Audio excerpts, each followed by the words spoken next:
তেহরানের ক্যাফে থেকে পার্লামেন্টের করিডোর, সর্বত্র একটাই প্রশ্ন, সর্বোচ্চ নেতা কোথায়? গেল এক সপ্তাহে ইরান জুড়ে যুদ্ধ, হামলা, প্রতিশোধ, এমনকি যুদ্ধবিরতি সবকিছুই ঘটেছে।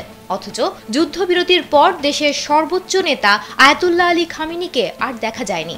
আর তার পক্ষ থেকে আসেনি কোনো বার্তা, নেই কোনো ছবি। ইরানের রাষ্ট্রীয় টেলিভিশনে সরাসরি সম্প্রচার চলাকালে খামেনির দপ্তরের কর্মকর্তা মেহেদি ফাজাইলিকে বিস্ফোরক প্রশ্ন করে বসেন উপস্থাপক।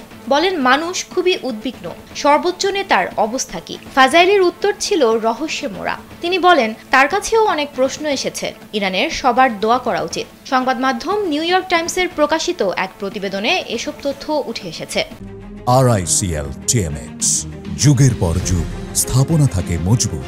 ব্রিটিশ থিঙ্ক ট্যাঙ্ক চ্যাথম হাউসের মধ্যপ্রাচ্য ও উত্তর আফ্রিকা বিভাগের পরিচালক সানাম ওয়াকিল বলেছেন, খামেনির অনুপস্থিতি অত্যন্ত তাৎপর্যপূর্ণ এবং এটা বোঝায় যে ইরানের নেতারা এখন খুবই সতর্ক অবস্থানে আছেন। তিনি আরও বলেন, যদি আশুরার আগে খামেনিকে দেখতে বা শুনতে না পাওয়া যায় তাহলে সেটা খুবই খারাপ সংকেত হবে। তাকে অবশ্যই জনসম্মুখে আসতে হবে।